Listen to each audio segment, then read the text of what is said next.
Well, pandemic fatigue is something that many residents are dealing with probably and haven't been able to put their finger on just what it is, though. Edrica Swain spoke to some mental health professionals who shed more light.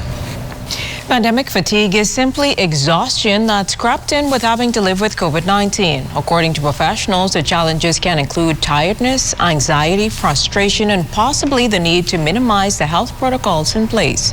Cognitive behavioral therapist Dr. Harrison Thompson describes it as a real thing.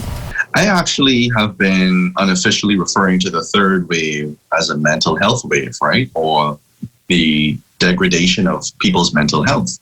Because it's only so much a person can take. It's only so much isolating a person can take before that really starts to have a toll or take its toll on them and their health. You find that a lot more people are now reporting issues of frustration in their relationships, challenges on the job, connecting with family members and loved ones has become a problem just because they themselves are going through radical transformations. The coronavirus pandemic has meant changes for everyone, from a complete lockdown earlier in the year to the return of lockdowns and curfews currently in place. Family therapist Dr. Edrica Richardson has too seen the face of pandemic fatigue.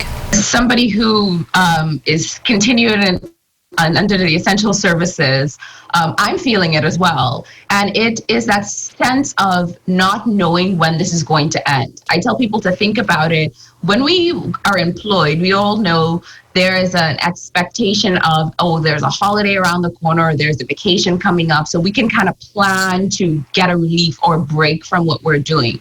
In the situation we're all in now, it feels like there's one thing constantly coming after the next. So everyone, I think, is experiencing some level of fatigue, whether in restlessness or not having consistent sleep throughout the night, or changing in eating habits, or even changing in how they have been socializing with others, even when they can do it safely. Both Thompson and Dr. E offer these suggestions to cope. Find a way to shrink your world, and you have to find a way to do what it is you need to do to kind of detach, to find some semblance of reconnecting or repurposing your life even, right? For some people, that's going outside more. For some people, that's praying. Right? For some people, that's staying in connection with family and friends. For others, that's exploring new hobbies. Ourselves a break from everything right now, even if that means taking just an hour of time to just regroup and quiet the whole world for just a moment. To those essential workers out there, we are very proud of everything you've been doing, especially you guys in the media, because you're working around the clock to make sure we are informed and get the information to us on a readily available basis. And so for those individuals, just know that what you're experiencing is not only being experienced by you, so that helps with relativity, so you can talk to each other about it. And while many cope with COVID-19, the memories of Hurricane Dorian linger. Paho Country Representative Dr. Edrica Richardson says everyone needs to make adjustments.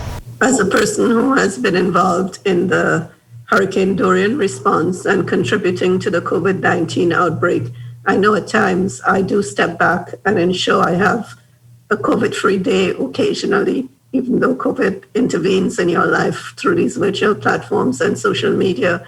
But I do try to step back to ensure that I get rest occasionally and that my whole day is not consumed only with emergency responses. Professionals make it clear that taking time for oneself is absolutely necessary now more than ever.